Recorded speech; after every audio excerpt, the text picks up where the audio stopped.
Guys, hello! Good afternoon! We're back! Flex ko lang sa inyo guys itong si Phantom. Pasensya na kayo guys ulit kasi maingay dahil marami nang nagdaraan na sasakyan. Uwian na kasi guys. Ayan, ito si Phantom natin guys. Oh, tingnan nyo nangyari. Ang ganda na niya. Ang ganda niya guys. Tingnan nyo yung mga ayan, yung mga rosette niya. Oh, gumanda na siya guys. Tapos ito nangyari ngayon, ayan, o nalagas yung dahon niya.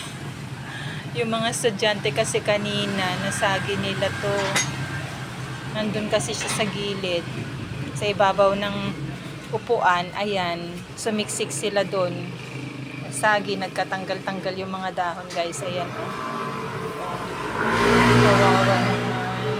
Ayan, hindi ko na tinanggal yung nakasabit dyan guys. Tingnan ko kung magkaka baby siya doon sa may puno niya.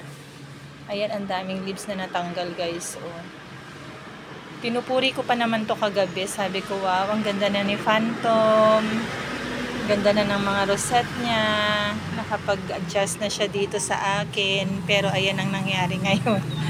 Naglagas ang kanyang dahon. Ay, natanggal yung mga dahon niya pala dahil sa mga estudyante.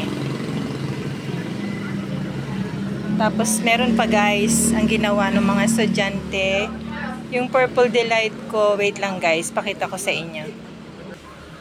Ayan guys, si Purple Delight, oh, nabali. Siguro binutingting nila kasi nandito nga sila sa harapan kung saan nakalagay itong mga Purple Delight dyan sa may gilid dyan sa may harap kahapon. Ayan, nabali. Ginalaw siguro nila. Tingnan nyo yung mga loko-loko ng mga estudyante guys. Ano, nakakainis. Tingnan nyo, ayan, kinat ko na siya kasi ito yung puno niya, oh.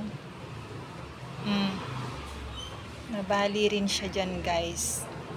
Ayan, ito pa. Yan yung isa. Yan, kaya dalawa yung kinat ko guys. Pero ito, hinayaan ko na siya. Pag nag-dry siya dyan guys, bahala na kung magka-baby siya. Tsaka ako na lang tanggalin tong rosette niya. Ayan, nag-pale na nga guys yung mga kulay nila, oh. Pero magaganda pa rin naman sila.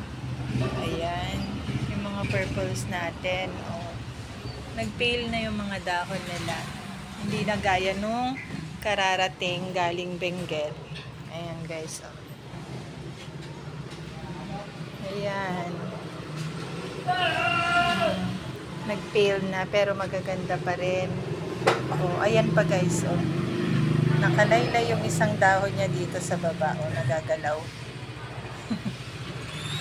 Kasi yung mga estudyante na bumibili, siguro gusto nilang hawak-hawakan. Ayan, kahit may nilagay akong hands off, dinagalaw pa rin nila guys. Ayan yung mga purples natin. Hindi na sila purples, no? Nag-pale na kasi sila. Ayan.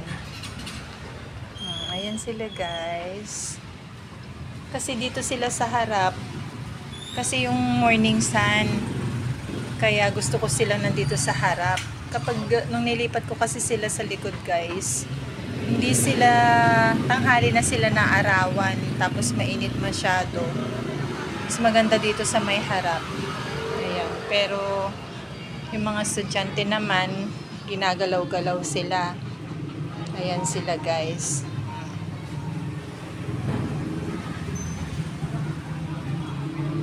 Tapos ito pa guys, wait lang. Ito guys, so yung pa-finish seller sa atin, si Gian Sabado.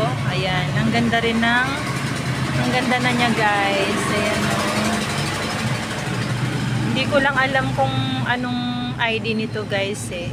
Wala kasing nilagay si seller, no. Ayan, pero gumanda na siya. Tapos guys, yung mga ibang succulent ko guys, na na-mine ko kay Jean Sabado. Ayan. Hindi ko pa nare-repat hanggang ngayon. Ayan sila, oh. Yung mga na ano ng pusa. Wala pa kasi akong pot, guys. Hindi ko pa naharap mag-order. Tapos, naubusan ako ng soil mix. Ayan, oh. Ito nga si ano ba to? Si Missing You yata to, guys. Kinat ko na kasi naglalagas yung dahon niya. Kinat ko. Linagay ko dyan kay Topsy-Turvy. Ayan siya, guys. Ay! Nalagas na. Ayun pa yung isa. So, okay pa naman. Itong isa, okay pa. Ayan. Ayan si Hagay, guys. So, ayan, update na rin sa ibang succulents natin. Ito si Akuhu. Galing siya sa likod, guys, kaya na ganyan, naglegi. Kulang kasi sila sa sunlight, sa exposure ng sunlight doon. Ayan. Ito pa, guys, si Cat's Claw. Ayan, oh, namatay na siya. Hindi ko alam. Kaya parang hindi hiyang sa akin yung mga rosette type, yung mga Echeveria, guys, kasi ganyan, ang dami ko na rin namatay na Echeveria, guys. Ito nga si Shower, ano ba to, pa free din sa akin ni seller to, si Joyce CNS. Ayan, guys, oh, ang ganda niya nung una. Ayan, lumiliit na yung rosette niya. Ito, guys,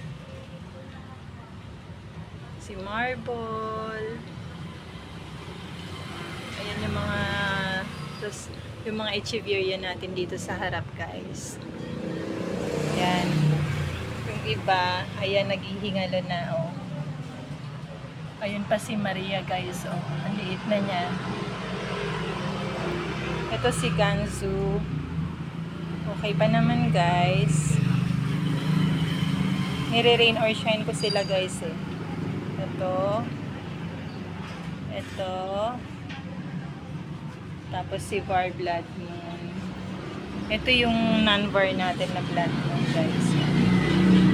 Okay naman siya sa rain or shine. Ayan, guys. Tapos yung mga nandito natin sa vertical. Ayan, guys, oh. Si Cubic Frost. Ay, wait lang, guys.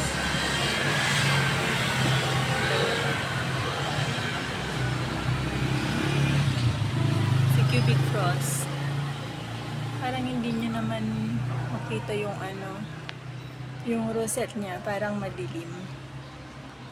Ayan, guys. Ang laki niya dati nung una, pero hanggang sa lumiit yung rosette niya, ngayon naka-recover na siya, guys. Lumalaki na yung rosette niya, oh. Ayan, gumaganda na siya. Yehey, kaya natutuwa ako. Hinahayaan ko lang siya dito, guys, rain or shine. Ayan. Si Peach, no. Tapos tingnan nyo, guys, si ano. Si Bubsy. Laki na ng baby niya. Kita nyo ba, guys? Ayan, si Bubsy.